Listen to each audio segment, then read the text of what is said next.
आज से कुछ साल पहले मैं अपने कॉलेज के समय में पिज़्ज़ा डिलीवरी का जॉब किया करता था। ये एक पार्ट टाइम जॉब था जिससे कि मैं अपने जेब खर्च के लिए कुछ पैसे निकाल पाता था।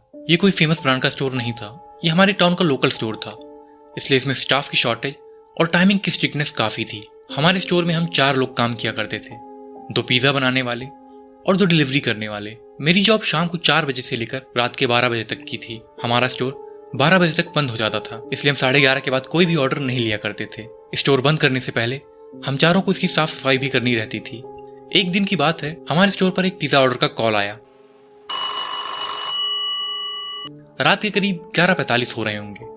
हम सबने घड़ी की ओर देखा और ऑर्डर कैंसिल करने का सोचा, पर जब कॉल पर कस्टमर ने 5 फैमिली साइज पिज़्ज़ा का ऑर्डर दिया तो हमने लालच में आकर ऑर्डर एक्सेप्ट कर लिया। हमें हर एक फैमिली साइज पिज़्ज़ा पर लगभग $2 के करीब का कमीशन मिलता था। वैसे तो हम लोग स्टोर का सारा काम खत्म कर चुके थे और उसे बंद कर जाने ही वाले थे, लेकिन इतना बड़ा ऑर्डर हर दिन तो मिलता नहीं। यही सोचकर हम सब पिज़्ज़ा रेडी करने में लग गए। रात के 12:30 बज चुके थे। पिज़्ज़ा बनकर तैयार था। मैंने कस्टमर की लोकेशन अपने मोबाइल पर मार्क की और अपने स्कूटर पर पिज़्ज़ा डिलीवरी के लिए निकल पड़ा। कस्टमर का एड्रेस हमारे टाउन के बाहर का था। मुझे डिलीवरी लोकेशन पर पहुंचने में लगभग आधे घंटे लगे होंगे। ये जगह हमारे शहर से थोड़ी दूर जंगल के पास की थी। मैंने अपनी स्कूटी के फ्रंट गेट पर पार्क की और पिज़्ज़ा के बॉक्सेस को लेकर उसके गेट पर पहुंच गया। घर देखने में काफी पुराना और खस्ता हाल दिख रहा था। चारों ओर अंधेरा था।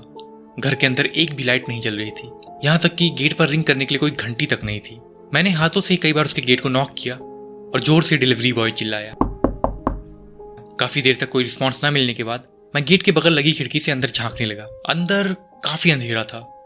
अंधेरे में ही मुझे अंदर सोफे पर कोई बैठा हुआ दिखा। उसे ऐसे सोफे पर मजे से बैठा देख मुझे बहुत गुस्सा आया। मैं तब से जोर जोर से आवाज दिए जा रहा था, लेकिन वो है कि गेट खोलने के बजाय अंदर सोफे पर मजे से बैठा हुआ है। मैं अब डिलीवरी नहीं करने वाला था। मैं जैसे पलटकर वहां से जाने लगा तभी मुझे उस घर का मेन गेट खुलने की आवाज आई। गेट पर कोई नहीं था। मैंने सोचा कि शायद कोई गेट खोलकर वापस अंदर चला गया होगा। मैं भी अपने पिज़्ज़ा बॉक्सेस को लेकर उस घर के अंदर चला गया। मैंने उनके लिविंग रूम में अपने पिज़्ज़ा बॉक्सेस रखे और वहीं खड़ा होकर उनके पैसे लेकर लौटने का इंतजार करने लगा। 10 मिनट बीत चुके थे, लेकिन अभी तक कोई भी पैसे लेकर वापस नहीं लौटा था। मुझे उनकी हरकत काफी अजीब लग रही थी। मैं उनके घर के और अंदर तो नहीं जाना चाहता था, पर मैं अब यहाँ और नहीं रुक सकता था। मैंने अपने फोन पर टाइम देखा तो 2 बजने वाले थे। मैंने अपने फोन में ही फ्लैशलाइट जलाई और आगे बढ़कर उन्हें पुकारने लगा। ग्राउंड फ्लोर पर एक लिविंग रूम और एक किचन था। मैंने चारों ओर देखा पर यहाँ कोई भी नहीं था। तभी मुझे ऊपर छत पर किसी के चलने की आवाज आई। मैं सीढ़ियों से चढ़ता हुआ ऊपर छत पर आ पहुंचा। यहाँ भी 2 कमरे ही बने हुए थे। मैंने दोनों को बारीकी से चेक किया। कमाल की बात थी, यहाँ भी कोई नहीं था। मेरा अब सर चकराने लगा था। कॉल पर एड्रेस भी यहीं का था। मैंने अंदर किसी को बैठे हुए भी देखा था, पर अभी सब कहाँ है? अभी तो यहाँ कोई भी नहीं दिख रहा। मैं वापस सीढ़ियों से होता हुआ लिविंग रूम में आया और जमीन पर रखे अपने पिज़्ज़ा बॉक्सेस उठाकर घर के बाहर चल दिया। घर के बाहर खड़ी अपनी स्कूटर स्टार्ट की और जाते हुए एक बार घर की ओर दोबारा देखा।